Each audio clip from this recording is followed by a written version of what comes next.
So here are some functions, उनका derivation हमें find करना है. Sine x square plus 5, because 9 to 10 question हैं. बेसिकली सारे क्वेश्चन कंपोजिशन ऑफ फंक्शन से हैं, तो इसमें चेन रूल लगेगा. एक चेन रूल में क्या होता है, जितने भी फंक्शन होते हैं बाहर से अंदर की ओर एंटर करते रहो और उन सब का डेरिवेशन करके प्रोडक्ट लेते रहो. जैसे साइन एक्स स्क्वायर प्लस 5 है, तो यहाँ पर दो फंक्शन है, एक साइन है खुद में, एक एक्स स्क्वायर प्लस 5 है. तो मैं पहले के लिए तो मैं ऐसे सीधे फॉर्मूले के बेस पे लिख सकता हूँ, D by d x of sign x square plus 5. इसका मतलब यहाँ केवल साइन का होगा और जो आर्ग्यूमेंट लिखा हुआ है वो एज इट इज़ रहेगा. फिर मैं अंदर एंटर किया तो नाउ एक्स स्क्वायर प्लस 5 का होगा. इस बात का ध्यान देना. तो इसके बेस पे मेरा आंसर सीधे आ जाएगा. यहाँ पे साइन का तुम बताओ क्या होता है, कॉस. तो cos x square plus 5 into x square plus 5 का क्या होगा, 2x हो जाएगा. तो ये इसका आंसर आ गया. सेकंड क्वेश्चन, इसमें भी दो फंक्शन है, एक कॉस है एक साइन है, कंपोजिट है. तो पहले कॉस का देन साइन का. तो इसको मैं फिलहाल चलो ऐसे अगर लिखने का तरीका है, मतलब ये कि तो फिर तो कोई बच्चा अगर परफेक्ट हो गया करने में तो डायरेक्ट भी लिख सकता है, D by d x of cos sine x. Now D by d x of sine x. तो एक चीज़ तुमने नोटिस की होगी कि जितने फंक्शन है मैं उतनी बार डेरिवेटिव करके उनका प्रोडक्ट ले रहा हूँ. चेन रूल, पहले इसका टर्म फिर इसका अंदर एंट्री. लेकिन जब इसका करोगे, इस बात का ध्यान देना, अंदर आर्ग्यूमेंट में कुछ भी हो वो एज इट इज रहेगा, केवल इसका डेरिवेशन चेंज होगा. तो इस बेस पर इसका आंसर सिंपली आएगा माइनस का साइन, क्योंकि इस कॉस का तो साइन होता है, इसको ऐसे रहने देना है, इंटू साइन एक्स, फिर इसकी बारी आएगी इंटू कॉस एक्स. आंसर. अब इसमें तो कितने फंक्शन है, इसमें 3 फंक्शन है कंपोजिट करके, तो 3 बार होगा. पहले साइन का होगा, फिर कॉस का होगा, फिर एक्स स्क्वायर का होगा. तो साइन का क्या होता है वो एक्जैक्टली लिख दो. जब साइन का करोगे तो ये तुम्हारे लिए पूरा एज ए एंगल या आर्ग्यूमेंट ट्रीट होगा. ये इस बात का ध्यान देना, ये आर्ग्यूमेंट ट्रीट होगा पूरा. तो इसका तो आ जाएगा cos of cos x square. अब कॉस की बारी है, तो इस कॉस का होगा साइन ऑफ एक्स स्क्वायर. ये ध्यान देना नेगेटिव होगा, नेगेटिव लिख दिया मैंने. फिर एक्स स्क्वायर का होगा 2x. इसको अगर फर्दर सॉल्व करना चाहो तो फर्दर सॉल्व में तुम क्या कर सकते हो, माइनस का 2x cos of cos square into sine x square. That's it. कितने फंक्शन है वो देखो, कॉस रूट एक्स है, 2 फंक्शन है. तो कॉस का करो पहले, साइन रूट एक्स होगा विथ नेगेटिव आएगा आई थिंक. फिर रूट एक्स का. अब रूट एक्स का किसी को डायरेक्ट फॉर्मूला याद है तो वैसे भी करते नहीं, तो फिर ये 1/2 एक्स 1/2 माइनस 1. इसको फर्दर सॉल्व करोगे तो minus sine root x over 2 root x. That's it. ये बहुत अच्छा क्वेश्चन है. लॉग 7 बेस है और फॉर्मूला ये बताया गया कि एप्लीकेबल तभी होगा जब लॉग का बेस ई होगा. तो पहले तो मुझे लॉग की प्रॉपर्टी से इसका बेस चेंज फॉर्मूला अप्लाई करना पड़ेगा, बेस चेंज फॉर्मूला. फिर मैं इसका डेरिवेशन करूँगा, क्योंकि डेरिवेशन मैं तभी कर सकता हूँ जब इसका बेस ई हो. तो बेस चेंज फॉर्मूला में अप्लाई करूँगा तो लॉग ई base log x over log ई बेस 7. ये मैंने फॉर्मूला अप्लाई कर दिया बेस चेंज करने के लिए.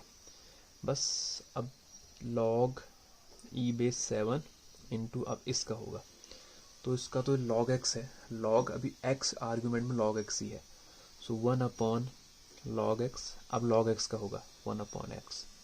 तो चेन रूल चल रहा है सब जगह. बस ये क्वेश्चन है, पहले सेक का करोगे, जब सेक का करोगे तो ये पूरा आर्ग्यूमेंट की तरह काम करेगा, एक्स की तरह. फिर जब 10 का करोगे तो ये पूरा एक्स की तरह काम करेगा. तो सेक का क्या होता है, सेक का होता है सेक एक्स इंटू 10x, याद होगा फॉर्मूला. तो सेक एक्स का है तो एक्स 10 रूट एक्स है इंटू 10x, तो फिर 10, फिर ये 10 रूट एक्स है. ये तो सेक एक्स का हुआ. अभी तो जो मैंने लिखा हुआ है केवल सेक एक्स का है. अब अंदर फंक्शन देखो 10 रूट एक्स है, तो 10 का करोगे आप, तो 10 का I think sec square x होता है. इसका भी फिनिश हो गया. अब बारी रूट एक्स की. अब मैं रूट एक्स की डायरेक्ट लिख रहा हूँ यहाँ पर, डायरेक्ट 2 रूट एक्स हो गया. इसको फर्दर सॉल्व करना चाहो तो 1/2 को आगे फिट कर देना. Next question 2 root cot square x. अब इसमें पहले रूट का होगा, रूट मतलब पावर का होगा 1/2 का, फिर कॉट का होगा, फिर एक्स स्क्वायर का होगा. तो बेसिकली मुझे 3 बार एंड डेरिवेशन करके उनका प्रोडक्ट लूँगा चेन रूल, तो 2 तो एज इट इज़ रहेगा।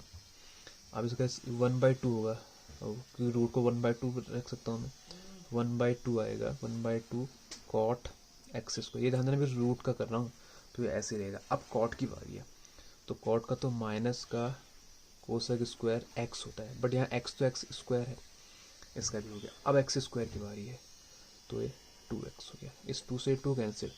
इसको तुम फर्दर टिग्नोमेट्री से सॉल्व भी कर सकते हो, मैं तो केवल इसको इतना ही लिख रहा हूँ बस, minus cosec square x square upon root cot x square. मैं तो केवल इतना ही लिख रहा हूँ इसको, इंटू 2x। इसको आगे सॉल्व कर सकते हो फर्दर, नहीं तो इतना भी सफिशिएंट है। अब ये जो क्वेश्चन है, ये क्वेश्चन प्रोडक्ट रूल पे है। ये जो क्वेश्चन है ये प्रोडक्ट रूल का क्वेश्चन है। तो इसमें ये फर्स्ट फंक्शन है cos x क्यूब, और ये सेकंड फंक्शन है, तो फर्स्ट और सेकंड। तो उसका रूल तुम्हें पता था, first as it is, so first as it is into d by d x of sine square x की पावर 5। तो साइन स्क्वायर का जब तुम करोगे तो 2 साइन, अभी देखो स्क्वायर का हुआ है, अब साइन की बारी। पहले तो उसको ऐसे रखो, ये तो मैंने पावर का किया। अब साइन का क्या होगा, साइन का होगा cos x की पावर 5। अब x की पावर 5 का क्या होगा, 5x की पावर 4। ये देखो इतना टाइम तो मुझे केवल इस साइन स्क्वायर एक्स की पावर 5 का करने में लग गया। फिर प्लस आता है, अब ये second term will remain same, sign square x की पावर 5 रिमेन सेम। अब इस cos x क्यूब का होगा, तो cos x क्यूब का माइनस साइन एक्स क्यूब, फिर एक्स क्यूब का क्या होगा 3x स्क्वायर। फिर इसको फर्दर सॉल्व करोगे तो यहाँ पे तुम देखो एक कुछ फॉर्मूला बन रहा है, 2 sign A into cos A. तो तुम इसको साइन 2x की पावर 5 लिख सकते हो अगर आगे सॉल्व करोगे। इससे आगे थोड़ा आगे और सॉल्व करना पड़ेगा, मैं तो मैंने इतना ही लिखा हुआ है। ये इस फॉर्मूले को देखना, ये 2 sign A into cos A, तो उसको साइन 2x की पावर 5 लिख सकते हो। बाकी इसको आगे ले आना। नेक्स्ट क्वेश्चन है e to the power sec square x. तो e की पावर में पहले e की पावर x का क्या होता है वो देखो, वो तो एज इट इज़ ही होता है। तो e की power sec square x as it is हो गया।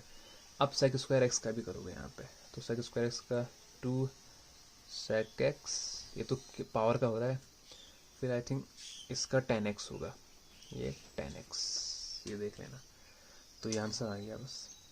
अब एक लास्ट क्वेश्चन मैंने थोड़ा इसी बेसिक अंडरस्टैंडिंग के लिए लिया हुआ है, इसको देखना। x अपॉन वाई, यहाँ क्वेश्चन टू लगेगा।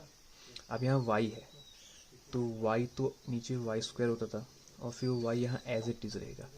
फिर D by d x of क्या होगा, D by d x of x होगा, माइनस अब y, अब x एज इट इज़ रहेगा और y का होगा D by d x of y होगा। ये y अपने आप में एक वेरिएबल है, तो इसके आगे फर्दर सॉल्व करोगे तो जाएगा y माइनस का x। अब y का होगा d y over d x, क्योंकि मैं जीरो नहीं कहूँगा, जी कांस्टेंट नहीं है, वो एक वेरिएबल है, ओवर वाई स्क्वायर।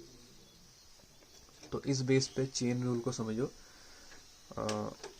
कैसे हो रहे हैं, किसी भी फंक्शन का डेरिवेशन हो किस बेस पर रहा है, उसको ध्यान से देखो, तब तुम्हें ये हेल्प करेगा कि कैसे सॉल्व होंगे क्वेश्चन। यहाँ पे जैसे सेक एक्स वाला था, ये इंपॉर्टेंट है। 2 रूट कॉट एक्स स्क्वायर, ये इंपॉर्टेंट है, इसको फर्दर सॉल्व करना। इसका आंसर काफ़ी छोटे में आ जाएगा टिग्नोमेट्री के बेस पे। प्रोडक्ट रूल क्या था वो देखना, क्वेश्चन टूल क्या था वो देखना।